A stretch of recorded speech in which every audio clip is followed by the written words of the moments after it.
You know that moment when you open your banking app and think, how am I still here? You're not lazy, you're not stupid, you're working hard. The paycheck hits, and somehow your balance never really moves. In this video, I'm breaking down 5 money habits that keep people broke and what the rich do instead. And if you stay with me until the end, I've got a free resource that'll help you plug your numbers into this and actually start moving forward. Because if you're doing all this work and your money still feels stuck in place, something in the system is broken, not you. You've probably found yourself here too. It's past midnight, the world is quiet, and out of nowhere, your mind decides it's prime time to cue up the never-ending "What If" playlist. What if the ancient stove wheezes its last breath the night before the family shows up in town? What if that innocent "we should visit soon" morphs into a ticket scramble across the country in under 24 hours? What if you log into your savings account and it's déjà vu somehow? There's not enough again. These snap moments can feel like anxiety on patrol, but more often, it's just everyday truth standing on your doorstep, asking to be let in. Not because you're careless or bad with money. No, it's that you've been careful. Maybe too careful following all those sensible-sounding tips and routines that keep you spinning your wheels, wondering why you're still at square one. Sometimes, the habits you think are protecting you quietly keep you stuck, creating an invisible cage you can't quite see. I'm Nate, and my whole purpose is helping regular people break out of this stuck mode, showing how small shifts in your habits can shake up your financial story, tiny changes that cascade into real momentum. Today, I want to share 5 true life stories about money habits that look wise in the moment but quietly work against you, and the mini switches you can flip to take back control. This isn't one-size-fits-all financial advice, and I'm not your advisor. Your circumstances are unique. Think of this as the warm-up lap, not the finish line. Think of this as pulling back the curtain so you can see where your money's really going and how to guide it better. Let's start at ground level, where most of us live every day. The place where habits, especially the responsible ones, quietly take the wheel and drive us in circles. Imagine it. It's payday morning. You roll over, reach for your phone, squint past the screen glare, and there it is. That glorious direct deposit, freshly landed in your account. For a moment, there's a spark of relief, a flicker of hope. You made it to another check. You exhale a little deeper, and then, without even thinking, you slip into full-on air traffic controller mode. Okay, rent priority landing zone. Utilities take runway 2. Credit card bill, you're on approach. Car payment, follow right behind. Groceries, you get the aisle seat. You assign every dollar to its post like a general on a battlefield. Everything is accounted for. Everything is paid. You're a grown adult doing grown adult things. It feels productive, responsible, in control, but then, quietly, comes the question, what's left for me? Sometimes it's $50, sometimes it's 12, sometimes it's nothing but digital lint. And if there's anything left over, maybe it drifts into savings like a paper boat on a windy lake, but more often, it vanishes, gone in a blur of small, innocent choices. A coffee you didn't really need but deeply craved. An extra treat-yourself lunch after a hard day. A couple mini grocery runs that somehow totaled $40 each. A random online shopping scroll that turned into a doorstep package. No single purchase breaks the bank, but collectively, they nibble away at your leftovers until there's nothing to save. It's like preparing a giant dinner party. You cook the whole feast. Serve every guest. Make sure the drinks are cold. The sides are hot, the vibe is just right. You even fix a plate for the delivery guy who brought extra napkins. And when it's finally your turn, you open the lid and realize only crumbs remain. That's how most people treat their savings. Something that only happens if there's anything left. Something you'll get to after everyone else has eaten. It reminds me of my old neighbor, Mrs. Thompson. Every Sunday without fail, she'd cook up a giant tray of meatloaf and a mountain of mashed potatoes. You could smell it 3 houses down. She had this open-door policy. Kids, cousins, neighborhood friends, even the handyman fixing her dryer that week. Everyone got a plate, but she always ate last. "I'll be fine," she'd chirp, wiping her hands on her apron. "Y'all eat first." Then one day, I remember seeing an ambulance outside her house. She'd fainted. Nothing dramatic or tragic, just a mix of low blood sugar, exhaustion, and too many skipped meals. Turns out, she had been putting everyone else first for years. Literally feeding others while starving herself. And that right there is what happens when we pay everyone else first and hope our own needs magically take care of themselves. Paying yourself last is a slow starvation. You're feeding everyone else's future. Your landlord, the electric company, the bank that owns your car, and just hoping there's enough left to fund your own. Spoiler alert, there usually isn't. And this isn't about blame, it's about systems. When your savings rely on leftovers, the future is always a moving target. One unexpected expense, one job hiccup, one birthday weekend that ran long and the wheels fell off. You're back to square one, vulnerable, scrambling, and you wonder why momentum never sticks. Here's the truth most people never hear. The habits that got you here won't get you there. So let's talk about the switch up. And fair warning, it's so simple. You might be tempted to dismiss it. Instead of saving what's left, start saving what's first. Flip the order. Pay you first. 2%, 5%, 10%, whatever you can manage. Not what's convenient, not what's left. Off the top, like rent. Like a bill with a late fee and consequences. Except the consequence is missing out on your own future. Set it to happen automatically, the same day your paycheck lands. Don't wait 3 days. Don't give yourself time to negotiate with it emotionally. Just automate it, gone before you even notice. Like a ghost withdrawal, but for good. Think of it this way. If you wouldn't skip rent, don't skip your future. Here's the magic part. Compounding doesn't need drama. It doesn't care if you're flashy. It doesn't need huge wins. It just needs consistency, time, and a little fuel. Because over months and years, it's like a financial muscle. Small reps, consistent effort. And one day you realize you're carrying things that used to break you. Now, when an unexpected bill shows up, you don't panic, you respond. When a new opportunity appears, a class, a course, a move, you don't flinch, you consider it. That's what saving early and automatically gives you. Options and options? That's where power lives. So let me ask you this. When your next paycheck lands, who gets paid first? If the answer isn't you, it's time to rewrite that story, because no one else is going to prioritize your future, but you can. Now, let's zoom in on another familiar trap. One that doesn't sneak in with bills or bad budgeting, but slips through with charm. It's that seductive little whisper we've all heard. You deserve this. At first, it sounds innocent, encouraging even, like a self-care mantra wrapped in a shopping bag. You had a hard week, so you treat yourself.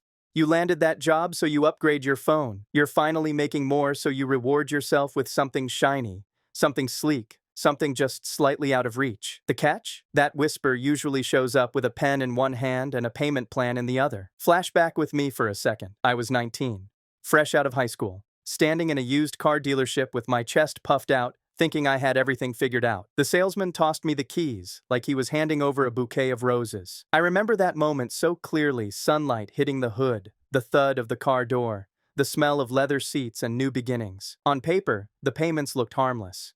Just $278 a month. That's like fancy gym money. I could swing that, but by month 3, it didn't feel like a gym membership. It felt like I'd taken out a second mortgage on my freedom. What I thought would be a small monthly drip turned into a drain. It wasn't just the payment, it was the insurance, the gas, the repairs, the lost sleep. And every time I hustled to cover it, extra hours, odd gigs, pay bumps, it felt like the balance just laughed and stayed put. Here's the uncomfortable truth. Bad debt doesn't just slow you down, it reverses your progress. You're not just stuck. You're walking up a down escalator, and the harder you hustle, the faster that escalator seems to move beneath your feet. Let's be clear, not all debt is evil, but most of what people carry, credit card balances, car loans, buy, now pay later plans for tech that loses value the second you unbox it. That kind of debt is a thief in disguise. It tricks you into thinking you're leveling up when really, it's hollowing out your cash flow and your options. And here's why it hooks people so easily.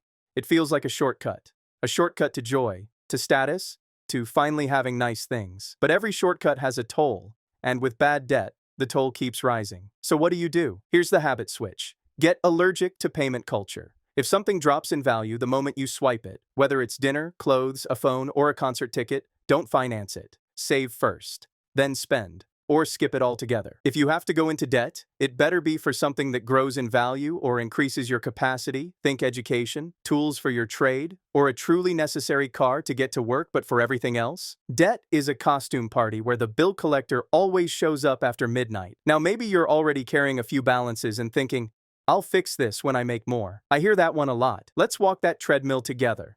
You start out making $50,000 a year. You've got a modest apartment, a car that rattles but runs, and a budget that more or less works. Then you get a raise, $10,000. Finally, breathing room. You exhale. You can finally afford the stuff you've been denying yourself for years. So you upgrade, maybe not extravagantly, but noticeably. A better gym, a newer phone, a bigger grocery budget, a slightly newer but still not new car. Then, boom, it happens again. You get another raise, another round of upgrades. Still sweating, still stuck, still no savings, still no margin. Just better coffee and a slightly quieter car ride. My buddy Taylor says it best. When I was broke, I was stuck with bad coffee. Now, I'm broke with oat milk. It's funny until you realize it's your own life in that punchline. This is what we call lifestyle inflation, when your expenses grow with your income so stealthily that you never feel wealthier, even when you technically are. More income should mean more options, more savings, more freedom, but if every new dollar gets assigned to a new expense, you're still trapped.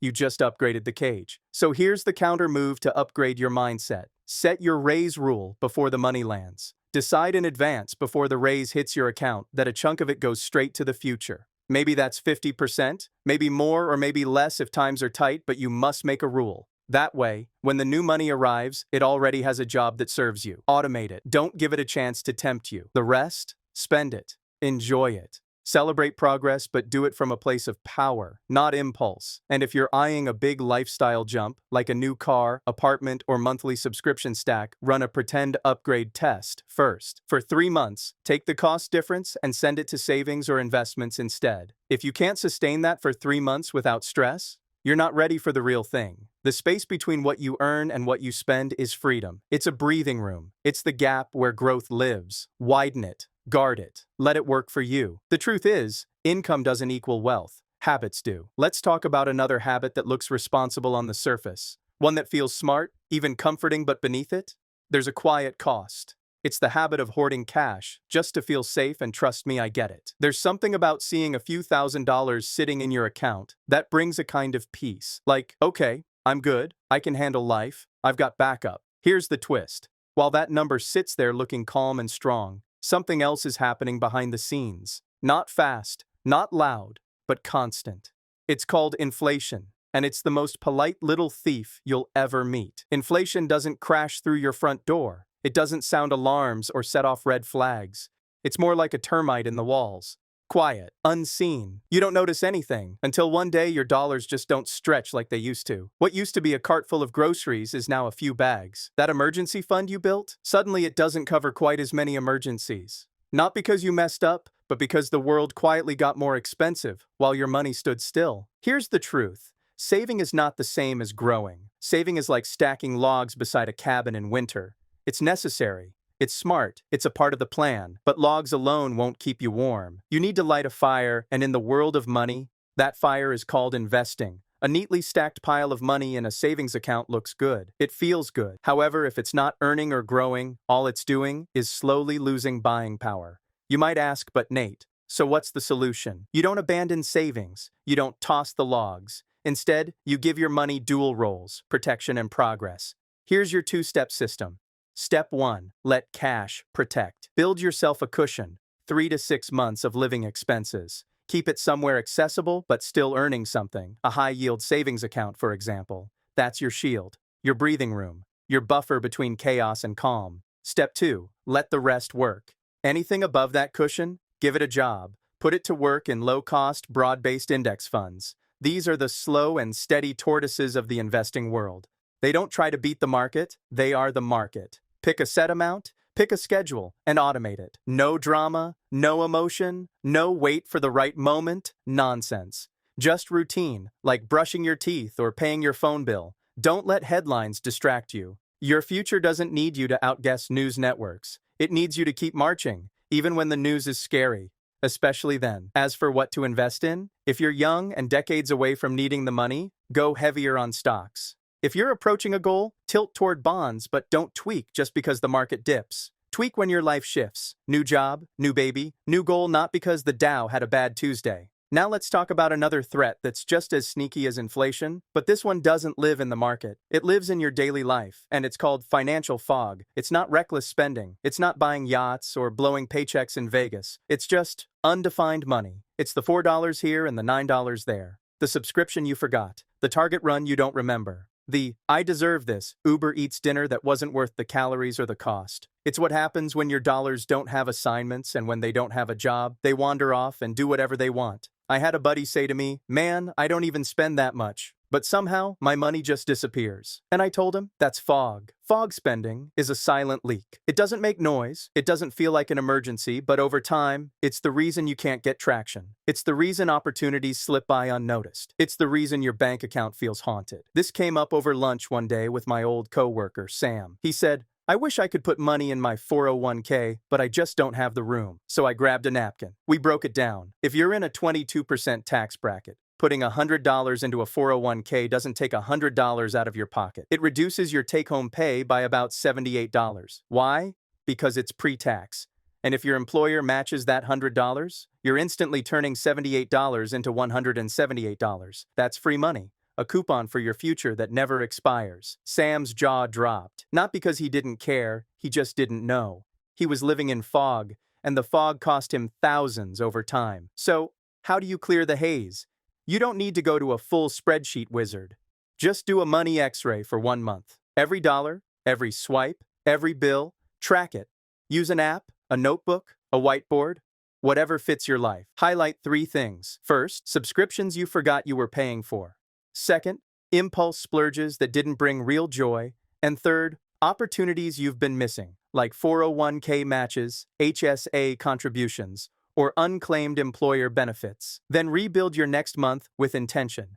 Take every penny of your 401k match. Nudge your contribution up 1% with every raise. Open a Roth or traditional IRA if you haven't yet. Automate a $25 or $50 transfer to start. It doesn't have to be big. Just consistent. And then this is key. Add a 5-minute money stand-up every week. Seriously, just 5 minutes. Like a meeting with your future self. Open your app, scan your trends, turn one knob, cancel something, automate something, bump something up, then shut it down. Done. That's not budgeting. That's stewarding. Your money shouldn't feel like a wildfire you dread. It should feel like a plant you're growing. A little water each week, a little sunlight, and over time, something strong starts to take root. Let's bring this down to street level 3 real-life moments that show how small money choices ripple far beyond the moment. Simple, everyday moments that reveal what's really at stake in your money story. You've heard it before. If you just skipped your $6 matcha every day, you'd be a millionaire by retirement. That line gets repeated so often. It's practically a financial myth baked into pop culture. Here's the truth. It's not about the matcha. It's about intention. If you're grabbing that matcha while you're swiping a credit card that carries a 20% balance, that $5 isn't just $5, it's more like $6 or $6.80, depending on how long it takes you to pay it off. You're paying interest on foam, but if your bills are paid, your emergency fund has some cushion, and you're investing for future you, then have the matcha. Seriously, drink it slowly. Enjoy the moment. Let it be a ritual, not a regret. This isn't about demonizing small pleasures. It's about waking up to whether your money habits are compounding in your favor or quietly working against you. When people parrot the skip the coffee advice, they're focusing on micro-sacrifices instead of macro behavior. They're trying to guilt you into skipping joy instead of teaching you how to build a system. You don't get wealthy by skipping every coffee. You get wealthy by building intention into your decisions, big and small. If that $5 drink comes after you've paid yourself, funded your future, and handled your priorities, have the damn coffee. You earned it. It's not just the small stuff like coffee that catches people off guard. It's the big money moments too, like raises, bonuses, things that should move the needle, but somehow don't. My cousin Jason got a raise once, 12 grand. Not a bonus, not a one-time gift. A real permanent salary bump. It was supposed to be life-changing, and at first, it felt like it was. There was finally a little wiggle room, more space in the budget, a chance to live a little but slowly. The lifestyle crept up to meet the new income. The gym got an upgrade. The old phone got replaced with the one that had 3 cameras. Takeout orders happened more often, because now I can. Vacations got a little fancier. Groceries got a little bougie. 12 months later, he looked up and realized he had nothing to show for it. Same stress, same savings balance, same paycheck to paycheck feel, just fancier groceries and pricier subscriptions. So the following year, he made a rule, the 50 by 50 rule. Half of every raise, no matter how small, goes straight to his Roth IRA. Automatically, no decisions to make, no room to flinch. That year, $6,000 quietly slipped out of sight and into his future. And you know what? He still ate out, still lived well, But now he could feel his money doing something behind the scenes. His balance grew, his anxiety shrank, and brunch still tasted just as good. The lesson? Raises aren't upgrades. They're opportunities. And if you don't tell your money what to do, it'll find something shinier to spend itself on. Lena was meticulous about a lot of things. Her work, her calendar, her morning routine, but her finances, she thought she had a decent handle on them. Then one afternoon, she decided to do a full money X-ray. No shame, just curiosity. She pulled up her bank account, opened her credit card statements, and went line by line for the last 90 days, and there it was, this mystery charge. $58 every single month. It was an old software subscription she'd signed up for 8 months ago during a free trial and just forgot. That's $464 gone. Not to something she loved, not to something she needed, but to a ghost app she didn't even remember installing. She canceled it in 30 seconds, and instead of feeling embarrassed, she felt aware. That one moment gave her a burst of clarity. It wasn't just about $58.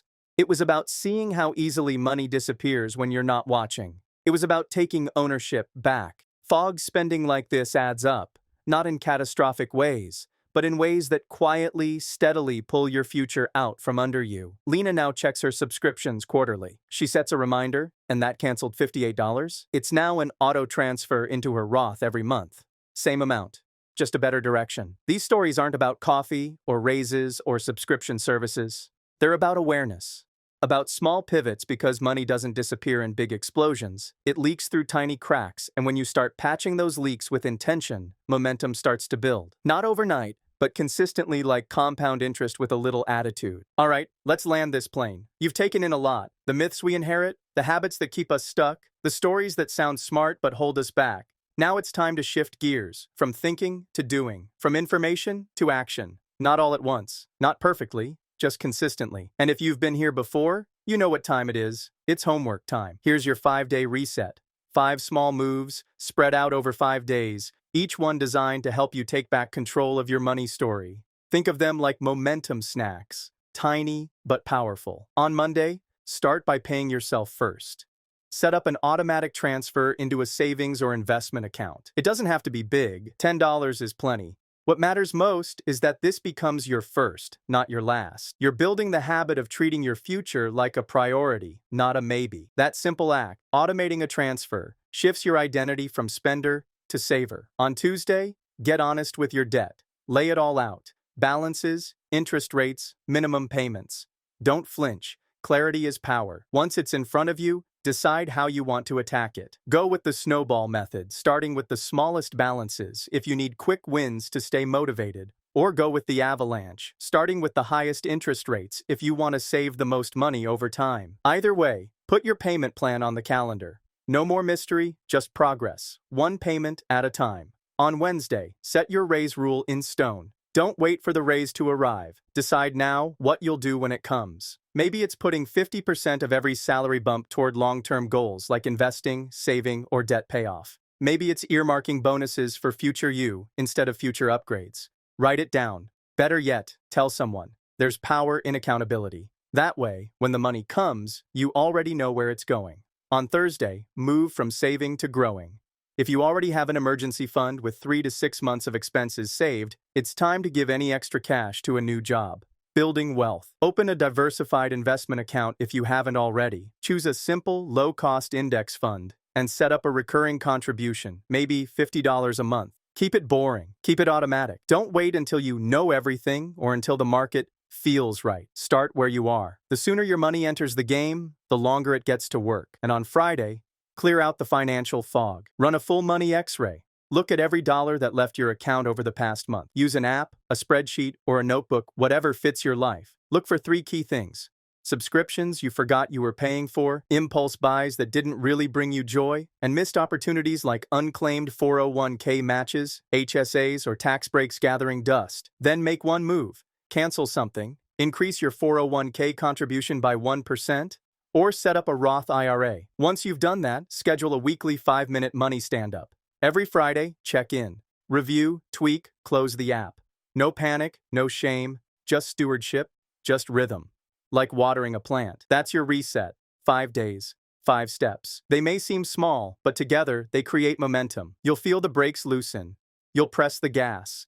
And for the first time in a long time, you'll watch the needle move. If you're in a tough spot right now, irregular income, heavy debt, or just barely making it work, start where you are. Even if it's just $10. Even if all you do is cancel one ghost subscription. The only wrong starting line is the one you never step up to. So if this hit home, don't just nod along. Do one thing today. That could be transferring a little to savings, asking HR about your retirement match, or opening an investing account and automating a tiny deposit. One concrete step forward. Make this the day you change the game. Money isn't just numbers, it's a story. And you write that story, line by line, with every choice you make. So choose to make yours a good one. If you want help actually walking through these 5 days, request to get the free 5-day money reset sheet in the description. Make a copy, put your real numbers in, and give your future self a raise. Catch me in the next video. I'll show you simple ways to keep more of what you earn and grow it while you sleep. If this resonated, hit subscribe and share it with someone who needs to hear it. And before you go, what's been the hardest part of your financial journey so far?